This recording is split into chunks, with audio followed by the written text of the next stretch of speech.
ONG bii di Ségid lëkkaloo ak World Vision ci ndimbalu Union européenne ak rajo Afia FM ñoo leen di digtal ay série d'émissions ñeel wàllu métital ak abus sexuel yi ñuy teg tuut tànk yi alxamis lay doon ci weer wu ne bu juróomi waxtu jotee jàpp juróom benni waxtu Maimouna Sarr Malo dina ci dalal ñi nga xam ne seen xam-xam màcc na ci wàllu woowu waaye it ay sociologue ngir rek ñu taxaw seetlu jafe-jafe yooyu tuut tànk yi di dund waaye it ñaax askan wi ngir soppite ci wàllu woowu ONG Ségid ak ay partenaire am taxaw tuut tànk yi mooy seen yitte. mbokk yi di leen nuyu di leen dalalaat ci seen émission bi nga xamante ni rajo Afia FM ci lëkkaloom ak waa centre de guidance infantile et familiale ñoom comme ni ñu koy waxee saa su nekk rek dañ fee nekk di xeex métital yi ñuy teg tuut tànk yi rawatina wàllum violence sexuelle ñu leen di dalal ci rajo Afia FM alxamis bu nekk bu 17h jotee jàpp 18h mbokk auditeurs yi nag tey ñuy dalal kii di Mame Sophie kan dootu ko présenté moom moo yor wàllum accueil bi ak accompagnement bi foofulee te centre de guidance infantile et familiale dañ leen di jox kàddu gi ñu daal di nuyoo ko mbokk auditeurs yi laata ñoo gën a xuus rek ci waxtaan gi Mame Sophie nuyu na la. Maimouna maa ngi lay fay. di nuyu également mbokk auditeurs auditrices su Afia FM comme ni ñu koy defee saa su nekk chaque jeudi si heure bi donc di leen jaajëfal ci déglu bi ak teewaay bi tout le temps di ko rafetlu. comme d'habitude rek dañuy jox kàddu gi kii nga xamante ni moo di Aïssatou Sarr di sage-femme fële ci district sanitaire bu Pikine mu daal di nuyoo ko mbokk auditeurs yi Aïssatou nuyu nañ la. fay nañ la Mame Sophie maa ngi présenté wu encore une fois maa ngi tudd Aïssatou Sarr bokk ci district sanitaire bu Pikine nekk sage-femme di servir au niveau de Pikine aussi. madame Ndoye yow itam ngay sage-femme fële ca maternité de l'effort dañ lay jox kàddu gi Dalifort dañ lay jox kàddu gi nga daal di nuyoo mbokk auditeurs yi. asalaamaaleykum maa ngi nuyu ñëpp ci seen tur ak seen sant di leen remercier ci invitation bi man maay madame Ndoye sage-femme à la maternité de Dalifort district de Pikine la ñuy servir. bu nee wàllum viol ñëpp gis nañ ne kenn dootu ko lam-laamee ne bari na lool ci réew mi rawatina viol yi nga xamante ni ñoo ngi koy teg tout tànk yi 12 ans 13 ans 14 ans ba 15 ans jëm kaw ñu gis ne tamit metti na lool askan waa ngi koy dund xale yaa ngi koy dund mu doon lu metti lool yéen sage-femme yi mu doon ab rôle boo xamante ni rôle bu am solo boo xamante ni mënuñoo wax viol sans pour autant ñu tudd leen ndax lépp ci yéen lay tàmbalee. yi Aïssatou en tant que sage-femme d'abord lan mooy sa xalaat ci viol yooyu la. damay rafetlu émission bi bu baax parce que thème bi ngeen jël nii thème bu am solo la thème la boo xamante ne ñun dañ ciy confronter presque bis bu nekk daanaka dañuy am ay problèmes yu ni mel. ay nit dañuy ñëw ne peut-être xoolal ma sama doom parce que ni ma ko gisee xaw na soppeeku gis naa ci moom ay changement ci yaramam wala yu demee noonu boo seetee xale bi gis na kii elle a subi des sévices sexuels wala ay attouchement wala viol sax proprement dit kon ñun ñu ngi rafetlu émission bi bu baax parce que dinañu permettre ñu mën a waxtaan ak communauté bi waxtaan ak nit ñi ñu gën a mën a yee seen doom gën a mën a jàppale seen doom bu surtout nag bu acte bi xasee ba am ba pare. ñu bañ di dellu ginnaaw. parce que loolu lañ seetlu la plupart du temps dañuy dem ba ci digg bi après affaire bi du mujj fenn ku nekk delluwaat toog sa coin xale boobu di souffrir durant toute sa vie parce que viol dafa nekk loo xamante ne boo ko xasee ba infliger nit rek xamal ne kooku pare na durant toute sa vie elle aura des problèmes. waaw. problème yooyu dinañ ci dellu siwaat madame Ndoye ñu gis ne viol metti na lool ci ko nga xamante ni mag la rawatina tout tànk di xale bu ndaw naka ngeen di accueillir xale yooyu noonu. waaw maa ngi leen di remercier comme damay rebondir ci la sama collègue li mu wax Aïssatou Sarr ne vraiment sujet bu am importance la surtout Penda c'est le nom. Sophie am na lu am importance li mu wax ba mu ne il ou elle c'est important man ndax léegi dañu seetlu ne ce n'est même plus nekkul que ne jigéen ñi kese la ñuy violer léegi góor ñi dañu leen di violer donc dañuy jël phénomène yooyu rek dugal ko ci la violence basée sur le genre moom la ñuy wax communément moom la ñuy wax léegi c'est important que nga xam ne comme ku jigéen ki il faut pas que ñuy protéger jigéen ñi rek léegi na ñëpp def seen bopp ne aussi bien que jigéen ñi dañ leen di violer aussi bien que góor ñi tamit ñu ngi leen di violer donc su thème bu am importance la par rapport à ça léegi ñun par exemple ñun on est confronté à beaucoup de problèmes par rapport à ça parce que le plus souvent xale bi nga xam ne dañ koy violer ki koy violer daf koy xam c'est loolu mooy nekk suñu premier problème parce que xale bi des fois dafay ñëw yow sa premier rôle lu mu mën a doon yow en tant que technicien de santé da nga ko war a dalal accueillir ko ba pare il faudra tamit xale bi nga gisanteeg moom foo xam ne du fekk benn parent mu toog. parce que xale bi il faudra que moom entre yow ak moom mu décider kan mooy toog au moment de l'entretien. c'est-à-dire que boo leen di waxtaanee viol bi. kan moo war a toog. ndax dina am ñoo xam ne bu ñu toogee xale bi du mun a wax li mu bëgg a wax yépp. dina am ñoo xam ne bu ñu toogee xale bi dafay ragal donc yow mii technicien de santé yow yaay seet nooy contourner yooyu yëpp. xool par rapport ak xale bi mais tout lépp nag si en fait je crois que du ma ne formation la mais expérience la parce que yow boo xoolee xale bi xool entourage am rek yow à peu près di nga xam famille bi nan laa leen di approché ba pare benn viol nurul ak moromam loolu c'est important il faut pas nga bëgg a jël benn viol benn cas viol nga bëgg a traiter comme tous les autres c'est pas possible cas bu nekk c'est spécifique. personne bu nekk c'est dafay spécifique donc cas bu nekk donc da nga koy traité léegi boo gisaatee beneen cas da nga koy traité par rapport ak bële donc da ngay am expérience fële jël si tuuti expérience bi nga am foofu noonu mais da nga koy adapté par rapport à la personne donc ñun suñu rôle premier li mun doon mooy accueillir ko xale bi dalal ko âge bu mu munti doon ba pare tamit xam ban langage ngay utiliser. parce que dina am benn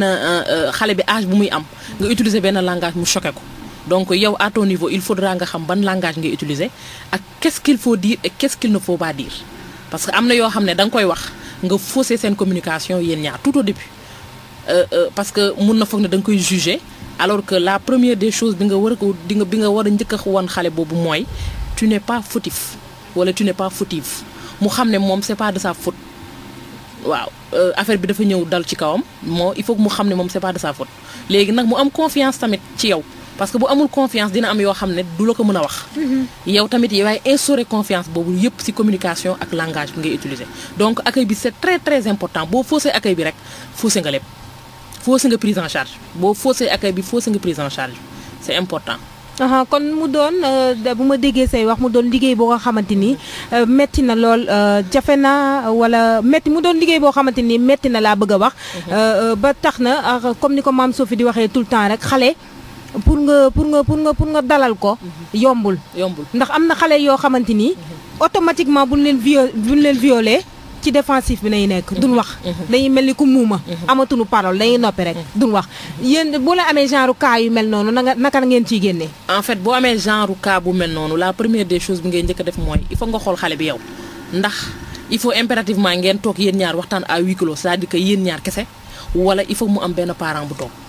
donc xale bi moom ci biir waxtaan bi ba pare déjà da ngay commencer du général au particulier donc da ngay waxtaan ak moom ci yeneen sujet loo xam ne ça n'a rien à voir ak viol ndax nit ki mënuñu ko violer rek nga ñëw teel di waxu viol boo ko defee rek da ngay fausser le débat li ngay njëkk a def mooy da ngay waxtaan en général approcher xale bi jéem a xam déjà parce que am na si par exemple mun nga dugal sa affaire kal xool ban sant la nga jéem ko kal jéem ko delloosi mu fàttali la tuuti bien vrai que du ko fàtte parce que le plus souvent ça dépend ci cas de viol yi am na ñoo xam ne dans les 72 heures dinañ ñëw am ñoo xam ne ñu toog ba mu passé mais tamit ni nga koy approcher tamit c'est important parce que am na noo koy approcher rek bu xalaatee waatee circonstance viol bi rek da ngay indi problème ci communication bi donc il faut aller du général waxtaan ak moom leneen loo xam ne ça n'a rien à voir ak viol bi si waxtaan ak moom ci bu dee par exemple ado la nga waxtaan ak moom ci laaj ko ndax muy gis ay réglam nu mu gisee ne première fois ba mu gisee ay réglam da ngay waxtaan ak moom ci benn sujet boo xam ne ça n'a rien à voir avec le viol léegi nag après nag nga jóge noonu nag def transition donc foofu noonu nag il faut mu nekk expérience parce que transition bu grave lay doon parce que da ngay jóge ci transition wu du général au particulier c'est-à-dire da ngay jóge ci transition waxtaan ak moom ci beneen thème boo xam ne ça n'a rien à voir ak viol nga ñëw def transition nag dugg ci carrément ci viol bi mais pas ne ko ndax dañ la violer wala il faut tout le temps éviter ce mot. boo mënee ut beneen mot boo xam ne moo gën a léger. d'accord nga waxtaan ceeg moom parce que boo commencé wax. tu vois da nga si gis xale yoo xam ne sax da ngay wax rek automatiquement dañuy arrêter discussion bi parce que dañuy xam ne kii am na feneen fu mu bëgg a dugg. mais yow yaay seet rek ces trucs et astuces. avec l'expérience avec une bonne communication ba fexe ba xëcc xale boobu ba li nga bëgg a xam mu wax la ko. d'accord c'est important. Afia FM Afia askan wi moo ko tax a jóg. am na solo bu baax a baax mbokk auditeurs yi di leen fàttali ne leen a ngi seen rajo Afia FM ci émission bi nga xamante ni waa centre de guidance infantile et familiale ci seen lëkkaloo ak World Vision ci seen ndimbalu Union européenne ak rajo Afia FM ñoo leen koy jagleel ñuy waxtaanee wàllum viol yi nga xamante ni ñoo ngi koy teg ci tout tànk yi waa centre de guidance infantile et familiale comme ni ñu leen koy waxee tout le temps rek. dañuy xeex lépp luy jëm ci wàllum maltraitance yi ñuy tekk tout tànk yi rawatina nag wàllum viol yi nga xamante ni ñoo ngi koy nemmeeku bu baax a baax mbokk yi yéen itam ci waxtaan bi ngeen bokk mën ngeen dugg participer rek ci 88 628 05 05 88 628 05 05 Aïssatou Sarr yow itam ngay sage-femme foofu la ci district bu Pikine ñu gis ne tamit bu ne viol rek daanaka li xel di njëkk a dem mooy wàllum séquelle bu ne viol dafa doon loo xamante ni acte bu grave la ba tax na bu ne viol rek automatiquement day am ay séquelles yoo xamante ni dina ko jural ki nga xamante ni moom lañ violé ci loolu mu bëgg nga wax ñu lan mooy conséquences yi nga xamante ni viol bi mën na ko jural xale bi sur le plan sanitaire. ok Mame Sophie comme ni ñu ko waxee léegi nii tout le temps tout à l'heure brossé naa ko nee naa ne xale bu ñu ko xasee ba violé rek am na lu bari loo xamante ne dindi nañ ko ci moom et aussi c'est pour toute la vie dafay nekk séquelle boo xamante ne day des ci moom des ci boppam mooy xale yi nga xamante ne da nga leen di gis dañuy recroquevillé wu dañuy tëju duñu wax duñu waxtaan tout le temps dañuy am crainte tout le temps dañuy ragal duñu génn ci biir nit ñi duñu am stabilité sociale. moo tax comme ni ko sama collègue bi waxee léegi nii madame Ndoye nekk na lu am solo prise en charge bi. parce que dès le début xale boobu noonu foog nga toog ak moom dalal ko comme ni ko Fanta waxee waxtaan ak moom delloosi ko. parce que sinon day foog ne moom loolu mu def noonu moom il est fautif wala quelque chose comme ça loolu nag da koy topp durant toute sa vie.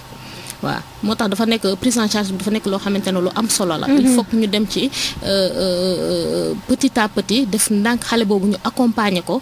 këram dañ ko war a accompagner structure sanitaire bi ko recevoir dañ ko war a accompagner yéen waa AJS yeeg ñeneen ak ñeneen dañ ko war a accompagner pour xale boobu ñu mën ko boolewaat encore ci société bi ba mu nekkaat nit normalement. conséquences yi nga xamante ne moom la viol bi di andi bari na surtout sur le plan sanitaire. déjà en premier lieu bu egsee ci ñun li ñuy njëkk a constaté bu fekkee ne viol bi yàggul ci tàng-tàng bi la wala yu mel noonu. dinañ gis lu ci mel ne ay choc hémorragique. d'accord soit xale bi mën na nekk di saigner ci tàng-tàng boobu noonu. wala mu am ay lésions. xam nga koo xamante ne forcé nga ko buggul woon nga forcé ko dem ci kawam de force ça dépend viol yi xam nga am na ay type de viol yu bari. mën na nekk loo xamante ne benn nit la ko def mën na nekk viol collectif ay plusieurs personnes ñoo yëg ci benn xale wala yu mel noonu kon nag kooku examen bu minutieux lay laaj examen de la tête aux pieds li nga gis yépp da nga koy bind. lésions yi nga am ak dagg-dagg yi nga am saignement yi nga am couleur par exemple éjaculation bi sotteeku ci moom lépp loo mënti constater rek da nga koy bind def ko en genre PV envoyé ko le médecin bu fekkee ne par exemple day am ay poursuites judiciaires wala yu mel noonu ñu mën ko présenter au niveau de la justice. waaw répercussions yi nag bari na trop déjà comme ni ma ko waxee nii loolu ci court terme bi la c'est dans l'immédiat ci nga mën a seetlu yooyu mais au fur et à mesure xale bi di màgg am na ay répercussions yoo xamante ne aussi day ñëw même sur le plan gynécologique da ngay gis xale yoo xamante ne ci fa la ñuy jaaree ndeysaan dañuy am ay dysménorrhée tout le temps bu dee xale bu jigéen la. à chaque fois buy gis règle biir bi dafay metti mën na dem ba andil ko ay fistule yaa ngi dégg mën na dem ba andil ko ay IST. infection sexuellement transmissible yaa ngi fi aussi. ñu wàll ko feebar. human papillomavirus bi ngeen di dégg mën na ci jóge. hépatite B bi mën na ci jóge. VIH sida bi mën na ci jóge. chlamydia yooyu yëpp ay infection sexuellement transmissible la yoo xam ne xale bi mën na ko am. conséquence psychique bi ma doon wax aussi day ñëwaat. mooy angoisse bi nga xamante ne xale bi moom lay am tout le temps ci boppam. xale yoo xamante ne duñu nelaw guddi dañuy am tout le temps ay insomnie wala bu ñu xasee ba nelaw tuuti ñu ngi tiit di tëb di dal xam nga wala yu mel noonu xale yoo xamante ne dañuy ragal tout le temps am na ci ñoo xamante ne sax fa la ñuy jaaree suur góor bu ñu demee ba nekk mag fa la ñuy jaaree suur góor mooy jigéen nga xamante ne da nga leen di gis ñu dem ba âge avancé nangu ñoo sëy parce que amoon nañ traumatisme boo xamante ne dañ leen ko infligé woon loolu mooy continuer ak ñoom conséquences yi bari na trop moo tax lii nekk lu am solo. li ngeen di def nii nit ñi partagé ko nit ñi xam ko communauté bi xam ko ndax xale boobu noonu ñu bañ ko bàyyi moom kese ñu war ko accompagner war ko jàppale. madame Aïssatou Sarr foog nga daanele foofu lay yëkkatee Mame Sophie mu mel ni wax na ko sànq ci biir ay waxam ñun ko fi waxtaanee tout le temps mu di parents yi nga xamante ni du ñuy faral di déglu seen doom am na si ñoo xamante ni sa da ngay ñëw ne ko diw de laal na sama balaa ngaa yeggale sax mun la xale du nettali tëjee sa gémmiñ am na xale yoo xamante ni tamit ay victime viol nan bu ñu ñëwee nettali seen parents dañ naan waxul dëgg ñii ne waxul dëgg nan xool li mu wax waxul dëgg mu mel ni tamit parents yi war nañ gën a bàyyi seen xel jëmale ci loolu muy di déglu ñi nga xamante ni ñoo di xale yi Mame Sophie. Maimouna tey damay kontaan trop vraiment bëgguma sax di wax lu bari tey ndax tey ñi ma am rek jot na rek pour jàngat bi li ñu génne tout à l'heure rek jàngat la. C'est essentiel. tey jot na waajur yi képp kuy déglu émission bi ak foo mën a nekk nga bàyyiwaat xel bu baax man j'ai comme l'impression que parents yi duñu nangu viol bi wala même bu viol bi amulee nit ki ñëw na la yaay diw def na ma dañuy mel ni dañuy fenatal wax ji ils font exprès de ne pas écouter l'enfant man loolu daf ma xaw a jaaxal parce que bu fekkee ni yow waajur am nga seetlu yaa ngi bàyyi xel xale bi lam lay wax xam nga dañ naan suñu société sénégalaise dañ naan xale du nettali mais des fois di bàyyi xel xale lam lay wax c'est très très important. Parce que mën naa am xale bi amul mots yu muy utiliser directement pour wax la mais la muy ñëw naan la yaay sama biir day metti war nga cee mën a xalaat ni déduire que ni am na lu xew. mais bu dee yaay yu nga xamante ni si ci ñu baal ma nag ci ñi ma ko war a wax am na ñu nga xam dañoo sàggan vraiment dañoo sàggan ndax si bu fekkee ni yow ki ne ci biir kër gi mënoo koo surveiller donc xale boobu day sànku mën na dem si biti nit ñi def ko lu ko neex mu ñëw indaali biiram nga naan ki ka demul dikkul fii la toogoon donc c'est essentiel que parents yi di bàyyi xel njaboot gi ci biir kër gi di ñaaw njortu surtout ni ma koy waxee chaque émission nañuy ñaaw njortu xale am na ay propre mots yoo xamante ni si moom lay utiliser mais ngay jéem a décortiquer un tout petit peu lan la war a wax foofu ci ginnaaw ngay saytu xale bi d'une manière générale mais bàyyi sa doom noonu rek pour yow comme bàyyi ma loolu moo ñu différencier ak bàyyi may parce que ñun tamit am nañ xel di réfléchir bu la yàlla dénkee njaboot moi je me dis que xel mooy lay différencier ak animaux yi donc c'est très important parents yi di bàyyiwaat xel di réfléchiraat sànq ñoom ci seen i discussion ci seen i argument maa ngi koy rafetlu bu baax ñoom mooy ñaari invité yépp parce que wax na léegi que xale bi buñ ko violé naka lay mel comportement yi xale bi di am ñàkk nelaw bi c'est très normal xale bi dootul nelaw xale bi day jànnaxe xale bi du lekkati xale bi il ou elle dañuy comme ni ma koy waxee tout le temps dañuy ragal en fait dañuy frustré wu dañuy ragal dootuñu ñemee wax ak kenn mais c'est ça day différer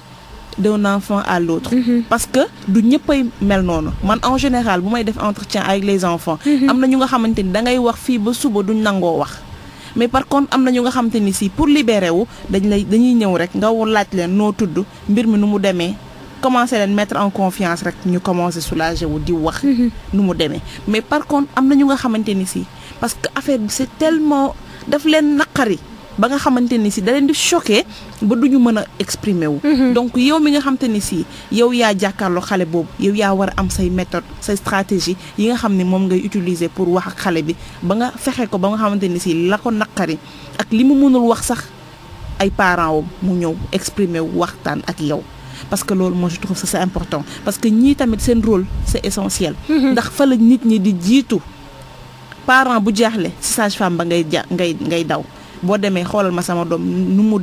mu mel lan la changement yi ak non nga expliquer ko wax ak moom ne ko kat nii la demee mooy nga demaat waxtaan ak sa njaboot mais li may déplorer en général mooy parents yi bu viol amee au lieu ñuy dem dem ci sage-femme bi wala gynéco bi duñ ko def dañuy bàyyi ba nga mu trop tard wala daneen fekk leen ci yeneen i maladie ñu soog a daw nag di dem si kii Mame Sophie foofu laa bëggoon ñëw ak madame Ndoye parce que comme ni nga ko waxee rek am na ci yenn parents yoo xamante ni ñu koy waxee rek manque de vigilance ñàkk seetlu sa doom dañuy bàyyi ba nga xamante ni viol bi passé na lu yàgg ñu doog a jagalee jël xale bi yóbbu si sage-femme bi ñoom est-ce que da ngeen di am cas yu mel noonu madame Ndoye ak noo leen koy dundee ak situation bi naka ngeen koy expliquer. waaw effectivement cas yu mel noonu da nga koy am parce que le plus souvent des fois xale bi moo dul teel a wax wala comme ni nga ko waxee léegi parent bi moo dul teel a seetlu. donc di nga si gis ñoo xam ne dafay toog bu mu trop tard alors que boo génnee kabu 72 heures yi rek y a moins de chance que ñu fekk fa ay preuves. parce que en fait li important mooy il faut que xale bi par exemple buy ñëw par exemple ci structure sanitaire bi mu ñëwee comme niñ ko violé. d'accord loolu c'est important parce que day tax par exemple bu fekkee ne agresseur bi daf ko brutaliser. mun na fa bàyyi ay poils bu dee daf ko griffer. wala bu fekkee ne par exemple dafa éjaculer ci kaw mun nañ def prélèvement sperme yi te xam nga spermatozoïde bi ci 72 heures yi boo gaawul doo fa fekk dara wala la majeure partie dañuy dee donc pour tu auras moins de chance pour nga épingler agresseur am bi bu fekkee ne nekkul ku mu xam parce que loolu le plus souvent c'est cas yu mu xam alors que la plupart du temps ki ñuy violé dafay xam violeur am parce que le plus souvent dafay nekk ci alentour am rarement peut-être lay nekk koo xam ne xamu ko du tout mais boo jëlee ci pourcentage peut-être mun nañ ne 75 à 80% ci cas yi day xam violeur am bi soit nit ku nekk ci koñ bi la wala ku mu dëkkal wala benn parent propre wala benn proche am. madame Ndoye kon sensibilisation lay doon jëm ci waajur yi ndax am na ci ñoo xamante ni buñ violé seen doom rek dañuy jàpp ne xale bi dafa salte automatiquement li nekk seen bopp mooy dem sang xale bi changer ko yëre ba pare doo ko yóbbu ci sage-femme bi donc sensibilisation boo leen di def la jëmale ci waajur yi effectivement ñun il nous arrive des fois bu ñuy wàcc sur le terrain di waxtaan ak parents yi il nous arrive bu ñu amee cas yu mel noonu parce que comme dañ ko def tabu kenn du ci waxtaane des fois da nga koy dugal ci sa biir discussion yi waxtaan ak famille yi boo toogee ak seen mbootaay yeeg seen tuur yi comme noonu kese nga leen mën a fexe ba tënk leen toog waxtaan ak ñoom il faudra nga wax leen loolu c'est important parce que xale bi boo ko xasee ba sang rek wala nga changer yi y a moins de chance que ñu dus ay preuves alors que preuve yi mooy tax ñu épingler agresseur bi léegi yow bu fekkee ne nag technicien de santé bi yow da nga amoindril ay chance am donc pour mu poursuivre kooku noonu dafa doy waar te en plus léegi justice dafa sew parce que da nga gis avocat bu nga xam ne da koy traiter d'une telle façon comme pas possible donc il faut nga am ay preuves lépp basé sur des preuves parce que mënoo tamit di takkal nit noonu rek ñëw ne kii def ma violé mais sur quelle base parce que justice tamit du épingler nit noonu parce que danga ko neex wala dafa xam nit non lépp dañ koy teg ci ay preuves. Mame Sophie ci preuve yooyu viol yu bari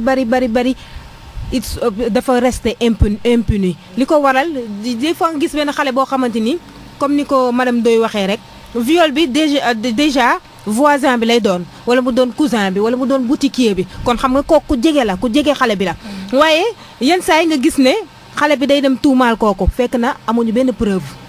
viol bi yàgg na wala yaay ji sang na ko entre temps yóbbu ko bu demee benn preuve du leer ñu gisal ay fan nga gis ki nga xamante ni moom lañ tuumaaloon ki nga xamante ni moom lañ jagare woon yóbbu police nga gisaat ko ci koñ bi xale bi di jàkkaarloog moom. waaw Maïmouna loolu. mu mel ni cas yooyu itam bari na. ça arrive. mais bu ñëwee bu dara dalee sa doom chaque émission dama koy wax parent bi bul sang sa doom il faut que ñuy am tamit réflexe xam bu mbir amee naka la ñuy taxawoo déjà au préalable lan nga war a. Sophie daa mel ni am na ku nekk si ligne bi ñu laaj koy del allo. allo oui. salaamaaleykum. maaleykum salaam. soxna si dama bëggoon participer. ñu ngi lay déglu. waaw man sage-femme bi laa bëggoon a laaj. mooy xale bi ñuy violé xam nga dama gis deux façons violation mooy gis ci jamono ji léegi. la première moom mooy mi nga xamante ne mooy xale bi pénétration. ana beneen boo xamante ne nag doigt bi comme xale boo xam ne dañ ko baaraam quoi di topp di koy baaraam yooyu dama bëggoon xam yan conséquences la mën a amal xale bi surtout dans sa vie sexuelle. surtout nag à la longue su demee ba nekk jànq mbala ba nekk tamit war a dugg néegu sëyam yan conséquences la ko mën a indil parce que pénétration mën nañu xam ni ñuy def mais doigt bi nga xamante ñu koy dëkkee léegi di ko def te fekk mu di ko nëbb loolu la ñu bëggoon na xam ndax amul dara lu mu ko mën a jural moom sage-femme. am na solo bu baax a baax ñu ngi lay jaajëfal bu baax a baax madame Ndoye yaakaar naa ne dégg nga question. si bon femme bi li ma koy njëkk a tontu mooy il faut que d'abord ñu xam définition viol. c'est pour ñu mun ko wax pour ñu mënu ko tontu bu nu leer parce que en fait aussi bien que mu nekk pénétration parce que code pénal Sénégal loolu la wax donc pénétration bu mu munti doon mu nekk sexe mu nekk doigt mu nekk objet donc loolu yëpp viol la donc yooyu yëpp dañ koy jël c'est-à-dire que bu defee pénétration soit comme baaraam boobu muy wax wala mu nekk bant wala mu nekk sexe am yëpp viol la léegi bu dee comme moom ci doigt bi la appesantiru yëpp am na conséquence mais bu doigt bi tamit mun na créer ay hémorragie par exemple di nga si gis boo xam ne par exemple bu dee xale bi tissu vaginalam bi dafa xaw a souple mun na perforer tissu vaginal bi mu defa ko fistule comme sama collègue bi ni mu ko doon waxee sànq. mun na ko indil infection parce que moom mi ngi jëlee baaraamam feneen xamoo ndax nettoyé na ko xamoo lan la force biti dugal ko ci biir xale bi donc xale bi dafay mel ni genre réservoir boo xam ne comme li ñu doon wax léegi rek mun na ko indil infection mun na ko indil perforation mun na ko indil hémorragie mun na ko indil traumatisme ci saa si surtout mais ak loolu moom à court terme la alors que à long terme tamit mooy sama collègue bi comme ni mu ko waxee sànq rek xale bi mun na dem ba am ay troubles sexuels c'est-à-dire que xale boobu noonu pour mu sëy problème lay doon donc jegeyantoo ak góor sax du ko xalaat waxatuma ak nag muy sëy ak góor bay am rapport sexuel normal. Aïssatou loo leen ñuy recommander boo leen defee seen liggéey ba pare maanaam boo leen jotee victime bi ngeen def seen liggéey ba pare loo leen ñuy recommander parents victimes yi après seen liggéey ba pare. waaw xam nga ñun comme ni ko sama collègue bi waxee léegi ay techniciennes de santé lañ ñun suñu liggéey ci loolu en premier mooy ñu recevoir d'abord xale boobu noonu dalal ko comme niñ ko waxee léegi nii seet ko aussi de fond en comble li nga xamante ne constaté nañ ko bu ñu constaté viol wala lépp lu ñu constaté ci xale boobu rek dañ koy bind bu ñu ko bindee dañuy référé la parce que ñu jël ki nekk si ligne bi nga doog a yeggale. allo. allo oui. na ngeen def. ñooy fi rek. ça va bien sant yàlla. maa ngi déglu émission bi. dama bëggoon laaj rek xale boo xam ni dañ ko sàkku à 7 ans. ndax en fait psychologiquement amul lu def ci boppam loo xam ne ci wàllu góor da koy sonal. ba fu mu toll góor mooy nekk ci bopp bi wala ci xelam. loolu laa bëggoon laaj wala dafay doxee détecté góor ba faw. d'accord am na solo bu baax a baax ñu lay jaajëfal bu baax a baax ci sa participation Aïssatou dañ lay bàyyi rek nga tontu question boobu. yaakaar naa ni wàllum séquelles yi nga xamante ni mooy des après viol bi ci xale bi loolu lay laaj. dégg naa question am na question bu am solo la laajte noonu parce que xale yi nga xamante ne dañoo am 7 ans ñu violé leen ci tàng bi mooy li ñuy wax dans l'immédiat am na ay conséquences yu lourdes yoo xamante ne moom lañ fa mën a constater comme li ñu wax léegi nii choc hémorragique yi ci la bokk fistule yi mën na ci nekk infection yi mën na ci nekk mais bu ñu demee ba nga xamante ne xale boobu màgg na dem na ba nekk mag conséquences yooyu aussi c'est à voir c'est à corriger aussi parce que da ngay gis ne dafay nekk jigéen ñoo xamante ne mën nañ sax dem adonné wu à la prostitution gis nañ ko fi ay ñoo xamante ne dañ leen daan foyee bi ñu nekkee xale dañuy dem ba màgg affaire bi day mel ne dafa nekk lu normal boog dafa nekk loo xamante ne lu naturel ñoom dañuy gisee que ne foo wala sexe wala yu mel noonu dafa bokk ci nit parce que dañ leen ko yàgg a def parce que tàmm nañ ko ci seen biir kër peut-être benn proche moo leen koy def wala peut-être boutiquier bi yàgg na di leen ko def ay années après xale boobu bu màggee day foog ne peut-être loolu lu normal la mën na dem adonné wu à la prostitution mooy xale yi nga xamante ne yàlla ma yàlla baal dañuy ñàkk jom après duñu def dara muy dara bon mooy loolu quoi waaw xam nga fi may waxee. ba tax na maam su fi man li may wax ci loolu mooy rek xale yi nga xamante ni ay victimes viol nan looloo waral ñu soxla maanaam suivi psychologique nga xamante ni dinañ am ku leen topp ku leen gindi ba loolu yëpp nga xamante ni daanaka même bu deñul sax dina wàññeeku ba nga xamante ni xale bi bu màggee dina mën a orienter vie am ci dans le bon sens. effectivement foofu laay wax ni souvent foofu la ñu tubaab bi xawee rawee tuuti. parce que tubaab bi au moins dinañ jël am nañ habitude di dem ci psychologue alors que ñun Sénégal wala ñun africain amuñu habitude di dem ci ay psychologue en général dañuy dem ci hôpital ba régler xale bi pour mu faju après dem ci mbirum police wàcc yéeg mais dañuy fàtte ni am na beneen volet boo xamante ni ci dafa am solo muy volet suivi psychologique ñun waa CEGID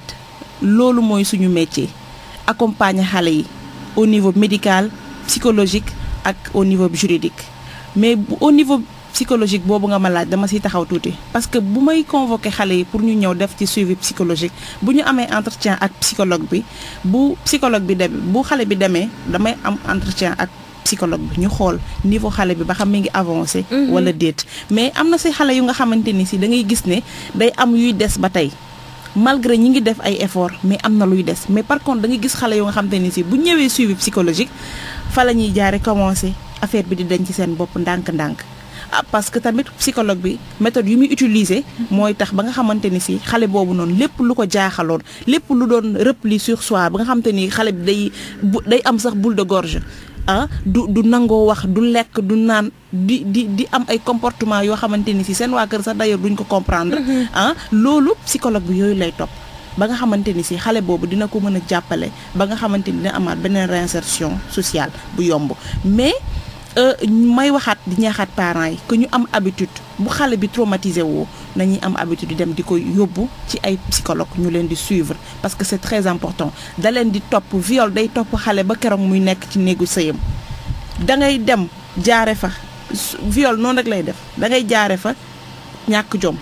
di def yooyu yu ñàkk fayda yooyu wala soit nga jaare fa bañ góor dootoo buñ la mayee sax yow bu la sa jëkkër laalee sa loxo jël loxoom teg ko ci sa loxo rek yow da ngay fàttaliku ne am na ku la mësoon violé loolu yëpp day ñëwaat ci sa bopp donc c'est important que nit yi di dem di daw di dem ci psychologue ñu leen di suivre parce que en général dama koy waxtaane tuuti ci ak psychologue suñu psychologue bu nekk bureau mais da lay expliquer ne la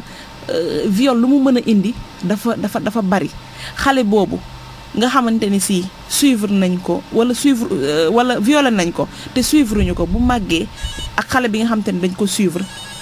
day daal di am. Sophie am na ku nekk si ligne bi xaal ñu jël ko. allo waaw dama duggaat di laaj parce que dama am sama benn dëkkandoo. dañu violé woon doomam. ku am ay 15 ans donc ñu waroon def suivi waxoon dañu dem police ak yooyu mais mbirum dëkkandoo rek ñu daal di wut 50 000. jox leen ne nañu bàyyi noonu daal nañu arrangé mais xale bi après tout le temps ku ko soxla ci ay ñaar fukk ñeent fukk dañ koy jëfandikoo ci góor ñi finalement fi mu nekk nii dafa tombé en état de grossesse dafa ëmb xamuñu kan la xamuñu day jooy déjà grossesse bi da ko jaaxal parce que xëy na da doon wër di taxawaalu góor ñi di ko dugal fii donc séquelles yooyu xëy na da ko topp ba léegi nag ñu bëggoon laaj kooku lan la ñu war a def ci moom parce que ñu bëri sax ñu ngi naan est-ce que dina terminer grossesse bi parce que dafa mel ni wéru affaire bi nee na dafa diis ci moom da ko jaaxal fii day metti fee day metti et li ko waral yëpp mooy viol bi ñu ko defoon te jël 50 000 neexalee ko yaayam jërë ngeen jëf. Afia FM ci juróom-ñeent fukk ak ñett bu tomb neen. Mame Sophie mooy nëppal bi nga xamante ni chaque jour ñu wax ko fi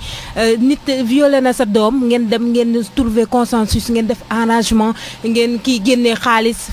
jox faykee mu daal di jël ne mukk ak moom te xamuñu ne xale bi en quelque sorte dafay soxla justice comme ni ko Ndeye Soxna di waxee tout le temps rek xale yi nga xamante ni dañ leen violé buñ leen laajee loo bëgg ñu def ko dañ naan dama bëgg ñu dóoral ma ko ba mu bëgg a dee kon xale boobu soxla na li nga xamante ni moo di justice. Maymuna damay rafetlu auditrice boobu woote léegi parce que li mu wax c'est important xale boobu amaana viol bu ñu ko def moo tax tey mu perturbé wu noonu. amaana viol bi ñu ko def ak neexal bi nga xamante ni nëppal bi nga xamante ni mi ngi am au niveau de la famille. man damay wax tout le temps gis nga nit xale du fàtte te gis nga bu màggee bu xoolee ni ay defoon nañ ko lii te ay waajuram lan lañ defoon à la place ñu ne ay waajuram 50 000 lañ leen neexale woon pour ñu noppi au nom de quoi. lan moo fi jar 50 000 nga xam da nga koy xool mu jeex buñ la may ay millions ki ci ak lu ko kii jaru ko parce que souffrance su xale boobu na ko nit ñi di bàyyi xel. xale boobu day am souffrance boo xam toute sa vie day am naqaru àddina day indi viol yi ak day indi grossesse suivi de grossesse yi ak yeneen maladie yi yeneen ak yeneen may ñaan rek xale boobu bu ñu ko mënee référé ñu jëlal ko en charge. foofu laa jëmoon ak yow Mame Sophie mu mel ni tamit nit ñi dañoo umpale ne am na ay structure yu fi nekk comme waa centre de guidance infantile et familiale waa AJE ak yeneen yoo xamante ni ñu ngi jël prise en charge victime yooyu nga xamante ni ay viol dañ leen a violé donc Mame Sophie dañ lay bàyyi li ñu dese ci waxtu bareetul dañ lay bàyyi nga joxe seen adresse ku leen bëgg a jot nan lay def fan lay jaar am ngeen compte Facebook loolu yëpp nga joxe renseignement yooyu yëpp. waaw Maymuna damay wax kooku rek na ñëw ñu jëlal ko en charge sur le plan psychologique médical ak comme instant bi bu fekkee ne xam na sax ki ko def mën nañu poursuivre ki nga xam ne moo def loolu. jàppale ko ci sur le plan juridique. ñun nag suñu adresse ñi ngi nekk en face du stade Léopold Sédar Senghor. suñu structure tudd CEGID centre de guidance infantile et familiale de Dakar ñu ngi Dakar ñu ngi Thiès ñu ngi Mbacké ñu ngi Kédougou mais fii nga xam te ne Dakar man maa yore lépp li nga xam ne mooy prise en charge psychosociale boobu suñu numéro téléphone mooy 33 827 25 59 wala 76 645 88 15 ku ñu ñëw ku ma woo ci numéro boobu di nga ma jot man dinaa jël xale boobu jël ko en charge ba nga xamante ni si lépp lu ci war ñun waa CEGID dinañ ko def pour accompagner xale boobu te di fa jaare tàgguwaale comme waxtu bi jeex na di remercier sama ay invités c'était pas évident ñu woo leen ci waxtu bu nga xamante ni si c'était vraiment court mais dañoo ñëw uniquement xam ne tamit question bi ñuy traité c'est essentiel ñun ñëpp ñoo ko bokk te yaakaar naa ne tey képp ku nga xamante ni si yaa ngi toog di déglu émission bi am nga loo ci jàngat lu mu ndaw am nga loo ci jàngat donc may remercier Fanta Ndoye ak madame Aïssatou Sarr également di leen jaajëfal yéen waa auditeur auditrice su Afia FM ñu lay jaajëfal bu baax a baax yow itam Mame Sophie di fàttali rek ne ñu ngi jëm ci événement bu mag muy tabaski yàlla ñu yàlla may fekkee wër ak tal waaye ñu gis ne tabaski bi tamit dañuy parents yu bëri dañuy bàyyi seen doom yi tout tànk yi ñuy wër ci mbedd mi di taxawaalu ba ay guddi ñu ñëw kenn xamul lan moo leen war a dal ci mbedd mi ñuy ñaax parents yi rek ñu daal di téye seen njaboot ci événement boobu léegi nga xamante ni mi ngi ñëw amul ñaani ndëwanal téye leen seen njaboot boo leen bëggee dem fenn ngeen ànd ak téye seen loxo ànd ak ñoom madame Ndoye dañ lay bàyyi rek nga tàggatoo su mot de la fin. waaw maa ngi leen di gërëm di leen sant di leen remercier ci invitation bi di remercier Sophie bu baax a baax parce que thème yi dafa jar ñu koy waxtaane parce que ku ci nekk jaboot nga avant tout ngay nekk technicien de santé yaay nga sœur nga mag nga rakk nga donc buñ ko defoon ku mu ku la jege wala buñ ko defoon sa doom même comportement bi ngay am moom ngay wax ñeneen ñi pour ñu am ko surtout rek ñuy revenir ci benn aspect rek s'il vous plaît koo xam ne victime de viol nga jóg bàyyil nëppal bi dem ci agence yi dem ci structure sanitaire yi ñu orienté la ñu def ko ñu faj ko pour une bonne fois que mu nekk papa ji que mu nekk frère bi que mu nekk keneen ki ci biir kër gi il faut pas avoir honte wala di wax naan su ma ko waxee dañ may xool ni dañ ma xoolal non li am importance mooy xale bi moo am importance ak ëllëgam donc ñu ngi remercier ñëpp di leen sant di leen gërëm di leen wax à bientôt incha allah. ci beneen ñu lay jaajëfal bu baax a baax madame Ndoye Aïssatou dañ lay bàyyi nga tàggatoo. waaw merci beaucoup Mame Sophie ñu ngi kontaan trop ci émission bi parce que dafa nekk émission boo xamante ne dafa nekk thème boo xamante ne ça nous concerne ñun en tant que sage-femme comme ni ma ko waxee tout à fait au début dañ ciy jonkanteel tout le temps les cas de viol les cas d'abus sexuels sur mineurs tout le temps kon nag émission bi c'est venu à son heure nekk na loo xamante ne aussi ni ngeen ci gën a jàpp yéen ñii nga xamante ne yéen jàppale xale yi ci cas yooyu noonu ni ngeen ci gën a jàpp fa ngeen jàpp te bu leen bàyyi xam naa ne tôt ou tard peut-être dinañ gën a dëgër ci initiative boobu parce que comme ni ko sama collègue waxee léegi nii dañuy am ay cas yoo xamante ne day ñëw mais après du mujj fenn waaw bàyyi leen noonu wala sutura bi moo ñu rey ñun au Sénégal waaw dañuy nëppal tout le temps te loolu mu ngi am leneen lu muy jur ci biir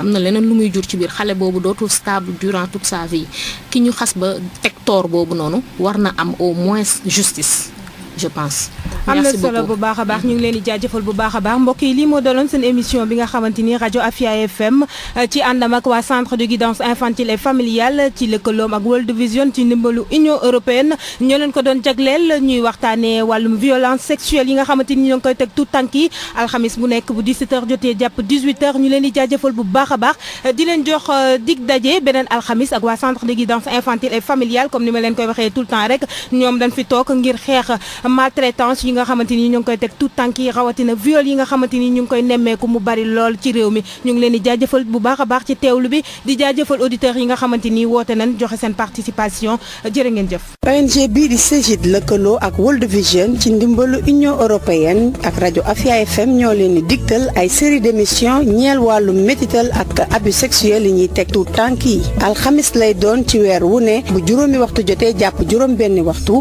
Maymuna Sarr Malu dina ci dalal ñi nga xam ne seen xam-xam màcc na ci wàllu woowu waaye it ay sociologue ngir rek ñu taxaw seetlu jafe-jafe yooyu tout tànk yi di dund waaye it ñaax askan wi ngir soppite ci wàllu woowu. ONG CGID ak ay partenaires am taxawu tout tànk yi mooy seen yitte.